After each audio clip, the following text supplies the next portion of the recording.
Hey guys, Tim here. Today gonna take a quick look at a plain brown box. Now actually this is the top for my SwiftTech rebranded XSPC D5 Vario pump. So I had the regular front on it, but I didn't really like what it looked like. And I noticed that XSPC had this piece for, you know, a reasonable price that I thought if I'm going to light up my system, then, hey, you know, it might be worthwhile. So first we have the housing itself.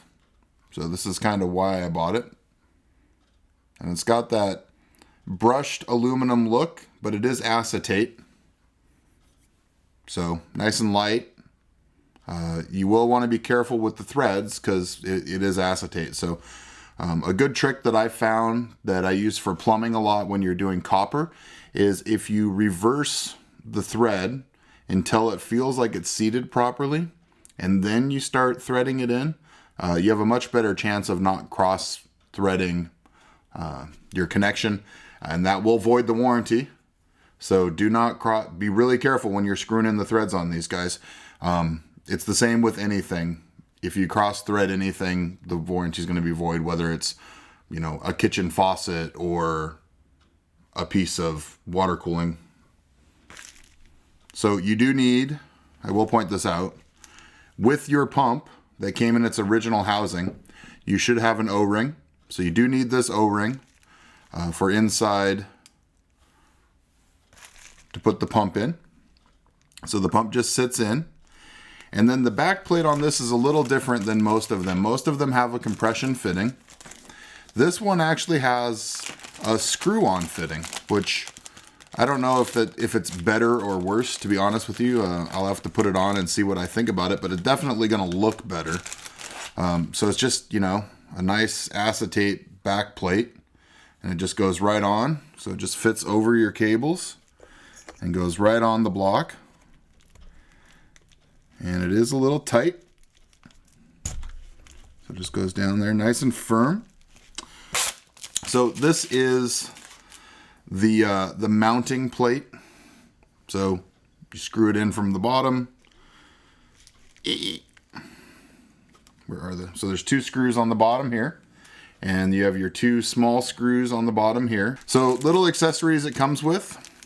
It comes with the screws to screw it into the back, and it comes, wait, that's this package, and it comes with a little, oh, it's even got an O-ring on it, so it's just a little plug to plug a port on this, because it does have 3 ports. So you have the in, which the difference here is a lot of them have the in like on the top, or it has like that double pipe.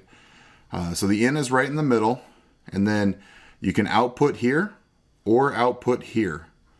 So very likely I'm going to, and let's see if I can show the inside here. So you'll notice it goes in, so it comes in right here, and then there's a little channel that either goes to here or goes to here. So it depends on where you're going to go with your loop, what you want it to look like. You always want the reservoir going to the in so that the pump has a constant feed of fluid, or else if the pump dries out, these are pre-primed pumps. If the pump dries out, you're going to cause an air bubble in there, and then you might as well just throw away the pump. So be really careful when you're running your pump for the first time. You want to make sure that it has a good amount of fluid there for it. And that's actually one of the next unboxings and reviews I'll do is my reservoir. So I'm going to put this all together real quick. We'll come right back, take a look at it, and then we'll sign off. Okay guys, so I got it together, and I did learn a couple of things. One is the bottom piece only goes in one direction. So you want the beveled toward the front and the drilled out portions underneath, because the little screws go in here. Obviously on the back we have the 4 screws, and I will say I actually feel more confident with this enclosure than with the stock one. It just feels more solid and it looks a heck of a lot nicer. I did put the plug in the front, which some people may like, some people may not. It's not in there real tight, but the idea here is if I come in the front here, if you want to use this front port, it actually has to make an extra 90-degree turn inside of the housing, which both of them do this. So it's not, I mean, even the stock one's the same way. So instead of doing that, I'm going to use the top port, and then I can use a gentle angle in the tubing to wherever I want to go. And actually coming out of here, it's going to go into my front rad, so I need to go up to it anyways. So it's not that big of a deal. So this is Tim for Timmy Tech TV. Guys, if you have an XSPC setup and you're looking to make your pump look a little nicer, it's well worth the look.